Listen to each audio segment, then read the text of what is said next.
मिनासान konnichiwa ल ल आज चाहिँ हामी इरोदोरी पढ्न गइरहेका छौँ है त इरोदोरी पढ्दै गर्दाखेरि हामीले इरोदोरी के को लागि पढ्ने भन्ने कुरा हामी सबैभन्दा अगाडि थाहा पाउनु पर्यो इरोदोरी भनेको हाम्रो के को लागि हो एफटी इक्जाम र हामीले जापानमा गइसकेपछि जापानिज रहन्छ र जापानमा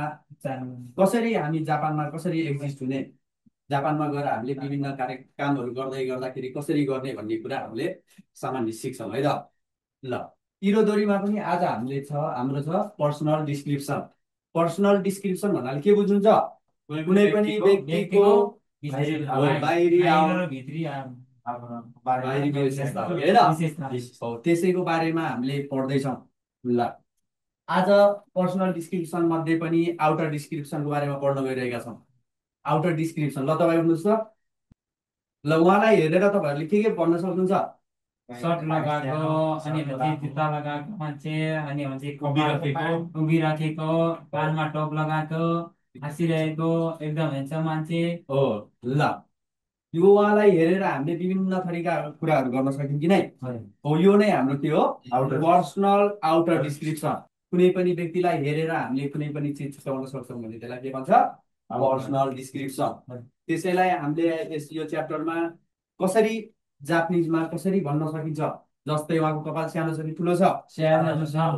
कपाल सानो छलाई के भनिन्छ जापानिजमा खामिगा मिजिखाइ अनि त्यसपछि उहाँको अलि दुब्लो हुनुहुन्छ कि मोटो हुनुहुन्छ दुब्लोलाई के भनिन्छ हो यस्तै हामीले विभिन्न थरीका चिज भन्न सकिन्छ भने यसलाई के हो डिस्क्रिप्सन केसँग सम्बन्धित आउटर है त आउटर बाहिरी विशेषता हो ल बस्नुहोस् आरिगातो गोजाइमास ल आउटर डिस्क्रिप्सन यसमा चाहिँ हामीले विशेष गरी केलाई फोकस गरेछौँ लिसनिङलाई है ल हेरौँ है त ल हेर्नु त आजको टपिक के छ दोन्नाइका अर्थात् कस्तो खालको व्यक्ति है त ल हेरौँ है त हाम्रो यो च्याप्टरमा युज हुने कोतोबाहरू ल हेर्नुहोस् त यहाँ नेपालीमा दिएको छ व्यक्ति कपाल टोपी किताब अनि कस्तो छ अल्गो होचो लामो र छोटो तपाईँ उठ्नु यहाँ के थियो नेपालीमा व्यक्ति कपाल साथी किताब अग्लो होचो लामो र छोटो हो हामीले कुनै पनि चिज एरेन्जिङमा पढ्यौँ भने हामीलाई याद गर्न एकदमै छिटो हुन्छ है त ल यहाँ यसको मिनिङहरू हेरौँ है हितो अर्थात् के हुन्छ हामी बोसी भनेको तोमोदाची होन ताखाइ हिकुए लामो इजिखाइ छोटो होइन नेपालीमा उहाँले जसरी भन्नुभयो त्यस्तै गरी जापानिजमा भन्नु त के थियो सुरुबाट भन्ने है त हितो हामी होन बोसी नागाई अनि मिजिखाइ होसोइ हिकुई हो कि होइन ल बस्ने आरिगातो गोजाइमास यहाँ हेर्नुहोस् त के लेखेछ हाताचिनी क्युमोकु सिमास्यो भनेको अर्थ व्यक्तिको बारेमा कुरा गर्नुहोस् अथवा बताउनुहोस् हो व्यक्तिको आवरण बारे कुरा गर्नुहोस् अथवा बताउनुहोस् है त ल लिसनिङ हेरौँ है ल हेर्नु त सबैभन्दा अगाडि के लेखेछ कोतोबानो जिम्नी ल कोतोबानो जिम्नी भनेको तपाईँहरूलाई केमा हुन्छ जेएफटीमा जस्तै तपाईँहरूलाई एउटा चित्र देखाउँछ त्यो चित्र अनुसार कुनवाला कोतोबा सुइटेबल हुन्छ जस्तै यहाँ हेर्नु त यो चित्र हेर्नु त यो चित्रमा के देख्नुभयो यो चित्र कपाल लामो हो केटी मान्छे त्यसमाथि पनि कपाल लामो होइन ल यो चित्र देखाएर तपाईँहरूलाई यसमा विभिन्न अप्सनहरू आउँछ जस्तै खामिगा नागाई अथवा खामिगा मिजिखाइ अथवा सेगा ताखाइ यस्तै आउँछ यिनी मध्ये सबैभन्दा यो चित्र हेरेर चित्रसँग मिल्ने चिज के छ छान्न सक्नुपर्छ है त ल यसको लिसनिङ सुनौँ है के भन्यो के भन्यो अर्थात् कपाल लामो यो केटीको के रहेछ कपाल लामो छ हो होइन ल अर्को सुनौँ है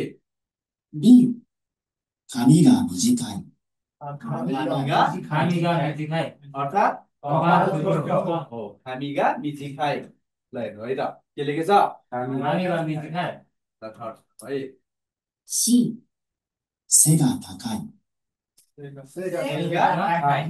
सेगा ताखाई अर्थात् हाइट हाइट अग्लो। ठिकै छ जस्तो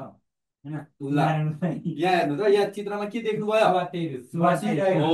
बसिरहेको केटी मान्छे कपाल छोटो छ हो कि होइन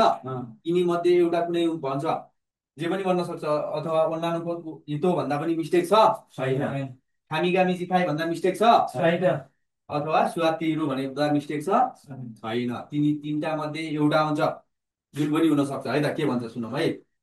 リン、座っている、 के रहेछ सुवातेइरु सुवातेइरु सुवातेइरुको जिस्यो के हुन्छ सुवारु अर्थात् बस्नु हो बस्नु है त ल यहाँ हेर्नु त के छ एउटा यतैकै उता केटी गएर मान्छे छ उभिएको छ र कपाल छोटो छ जुत्ता लगाएको छ विभिन्न इमेजहरू देखिन्छ हो कि होइन अथवा त्यो के लाग्छ कपडा लाग्छ यो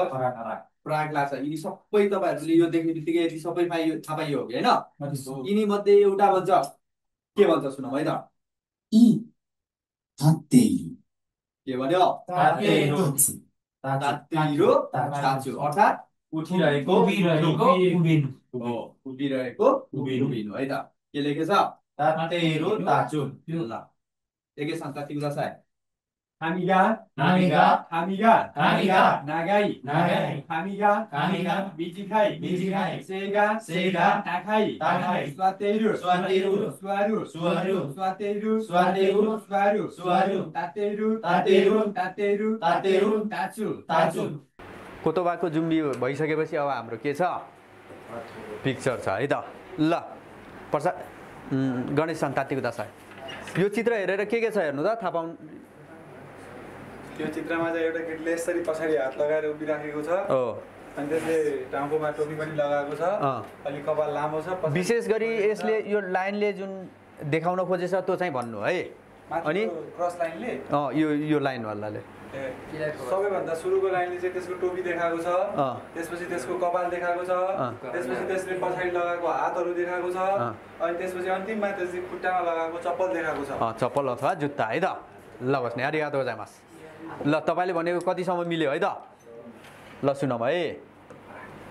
F、帽子をかぶっている、 के भन्यो खाबेतेरो खाबुरु खाबुरु हो कि होइन ल हेर्नु त यसले के देखाइरहेछ टोपी लगाएको लगाउनु टोपी लगाइरहेको अथवा लगाउनु हो कि होइन ल अर्को सुनौँ है त G、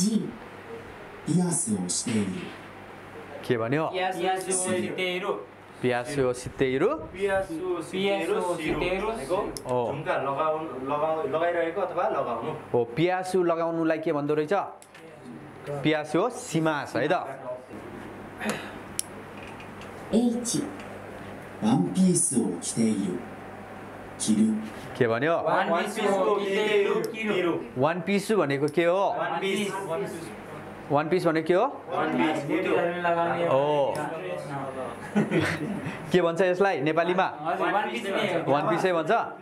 ल ठिक छ हो कपडा लाउनुलाई के भन्दो रहेछ किमास हो कि होइन किरु भनेको लगाउनु जिस्यो के है त I、靴を履いている、 के भन्यो ल फेरि सुनौँ है त सबैले ध्यान दिएर सुन्ने 靴を履いている、履く、 जा सन्देश तात्तिक दसाई के भन्यो अनि हाकु है त जुत्ता लगाउनुलाई के भन्दो रहेछ हाकिमास है त जुत्ता लगाउनुलाई के भन्छ हाकिमास ल ठिक छ बस्ने ल हेर्नु त यो चित्रमा के देख्नुभयो यो एरोले देखाएको है विशेष गरी चस्मा लगाइराखेको हजुर अनि दोस्रोमा त्यसको दाढी हो अनि अर्कोमा त्यसले लगाएको टाई अनि त्यसले लगाएको सर्ट अनि प्यान्ट पाइन्ट हो कि होइन ल बस्ने आरिगातो गोजाइमास सत्यको दसाई ल हेर्नु है यो व्यक्तिहरूको बाहिरी विवरण जस्तै यो हेर्दाखेरि हामीले के थाहा पाइन्छ जस्तै चस्मा लगाएको चस्मा देखिन्छ हो कि होइन जुगादारी आएको देखिरहेछ त्यसपछि के छ टाई लाछ त्यसपछि के छ सर्ट लाछ त्यसपछि प्यान्ट लाछ यिनी सबै हाम्रो के भयो बाहिरी आवरणबाट थाहा पाइने चिज है हेरेर थाहा पाइने चिजहरू ल सुनौँ है त J メガネをかけているかける ल के भन्यो मेगाने हो खाकेतेहरू खाकेरू हो के भनेको हजुर चस्मा लगाइरहेको चस्मा लगाउनु खाकेरु भनेको के रहेछ खाकेरू भनेको चस्मा लगाउनु अनि खाकेतेहरू भने चस्मा हो लगाउनु चस्मा लगाउनु भन्दाखेरि के भन्दो रहेछ खाकेरु अथवा खाकेमास है त ल बस्ने आरिगातो गोजाइमास यतिको दासाई K ひげを生やしている生やす ल के भन्यो हिगे हो हायास्तेरु हायासु हायासु भनेको के हो दारी बढाउनु अथवा पाल्नु है त ल बस्ने आरिगातो गोजाइमास L ネクタイをしているする सितेरु सुरु है नेकुताई हो सितेरु भनेको नेकुताई लगाइरहेको भन्नलाई के भन्छ सितेरु भन्छ है त अनि सिरु भनेको के हो नेकुताई लगाउनुलाई के भन्छ सिमास भन्छ है नेकुताई हो सिमास है त ल M シャツを着ている着る स्याचु हो कितेरु किरु सर्ट लगाइरहेको हो सर्ट लगाउनुलाई के भन्दो रहेछ किमास हो के हैन त्यसको जिस्यो के किरु है त N ズボンを履いている履く ल जुबोनो हाइतेहरू आकु हो जुबन हो हाइतेहरू हाइतेरु भनेको हाइतेहरू भने चस प्यान्ट लगाइरहेको र आकु भनेको लगाउनु हो हाकिमास भनेको लगाउनु है त लगाउँछु जुन चिज हामीले तलबाट छिराउँछौँ तिनी सबैलाई के भन्छ हाकिमास हाकिमास हो कि हैन तपिन छन् तात्तिको दासाई ल सबैलाई उच्चारण गराउने है त 보시오 가베테루 가보루 피아수오 시테루 수루 원피수오 기테루 기루 구추오 아이테루 아쿠 메가네오 가케테루 가게루 이게요 아야시테루 아야수 네쿠타요 시테루 수루 샤추오 기테루 기루 आरिगातो गोजाइमास यतिको दासाई अब हाम्रो के छ खाइवा हो किकिमास्यो भनेको कन्भर्सेसन सुन्नुहोस् नानी सुनौ कन्भर्सेसन सुनौ भनेछ हो कि हैन हेर्नु त यहाँ के लेखेछ इची खारा योनवा दोनों हितो हो कि हैन देशका ए खारा डी खारा एराबिमास्यो भनेछ हो कि हैन सबैभन्दा अगाडि यहाँ हेरौँ है त के छ जस्तै यो पिक्चर हेर्नु त एबिसिडी लेखेछ हो कि हैन एबिसिडी भनेको प्रत्येक 4 जना व्यक्तिहरू छन् जस्तै ए यो लेडिज हो कि हैन बी यो सी डी पासाङ छन् तात्तिको दासाई ल हेर्नु त ए नम्बरको पर्सनले के गरिरहेको छ हिँडिरहेको छ बी फोटोकपी गरिरहेको छ हो सी सीले के निवेदन पत्र भरिरहेको जस्तो छ हो केही लेखिरहेको छ हो कि हैन डीले डीले ल्यापटप चलाइरहेको छ हो ल्यापटप चलाइरहेछ हो कि हैन आरिगातो गोजाइमास यतिको दासाई